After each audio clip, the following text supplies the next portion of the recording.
Hello guys, நம்ம இன்றைக்கி என்ன பார்க்க போகிறோம்னா நெத்திலி கருவாடு குழம்பு. வாங்க வீடியோக்குள்ளே போகலாம். நெல்லிக்காய் சைஸ் புளி எடுத்து கரைச்சி வெடிக்கட்டி வச்சுருக்கேன். இப்போ மசாலா சேர்த்துக்கலாம். 3 ஸ்பூன் மிளகாத்தூள் போட்டிருக்கேன். 1 ஸ்பூன் வெறும் மிளகாத்தூள் போட்டிருக்கேன். தேவையான உப்பு போட்டுக்கலாம். 1/4 ஸ்பூன் மஞ்சள் பொடி, தக்காளி பழம் போட்டிருக்கேன். நல்லா கரைச்சி எடுத்துக்கலாம். ஸ்டவ் பற்ற வச்சு கடாயில் எண்ணெய் ஊற்றிக்கலாம். எண்ணெய் நல்லா காயிட்டும். இப்போ கடுகு உளுத்தம்பருப்பு போட்டுக்கலாம். கொஞ்சம் மிளகு, சீரகம், வெந்தயம் இப்போ நல்லா பொரியட்டும். 2 வெங்காயம் கட் பண்ணி வச்சுருக்கேன். கொஞ்சம் வெந்தயமும் போட்டுக்கலாம். கொஞ்சம் கருவேப்பிலை போட்டுக்கலாம். 2 வெங்காயம் கட் பண்ணியிருக்கேன், அதை போட்டுக்கலாம். நல்லா வதங்கட்டும்.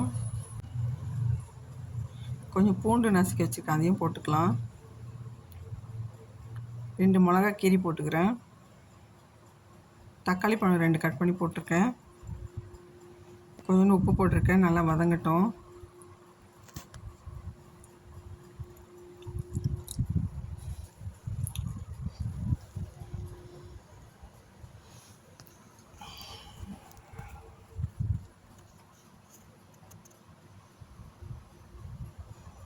இப்போ நல்லா வதங்கிடுச்சு. இப்போ நம்ம அந்த குழம்பு எடுத்து ஊற்றிக்கலாம்.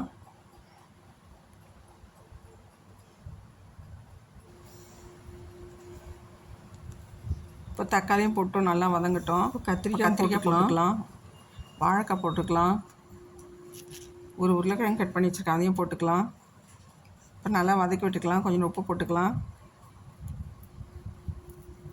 இப்போ நெத்திலியும் அதிலே போட்டுக்கலாம். கழுவி நல்லா சுத்தம் பண்ணி வச்சுருக்கேன், அதிலே போட்டு வதக்கி எடுத்துக்கலாம். சேப்பங்க வேக வச்சுருக்கேன் 4, அதையும் உரித்து போட்டுக்கலாம். இப்போ நல்லா வதங்கிடுச்சு. இப்போ குழம்பு எடுத்து நல்லா ஊற்றியாச்சு. நல்லா கொதிக்கட்டும்.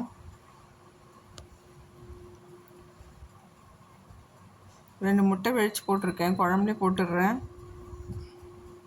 பாருங்கள், நல்லா கொதித்து வருது. பாருங்கள், எண்ணெய்லாம் பிரிஞ்சு வருது. குழம்பு ரெடி ஆயிடுச்சு.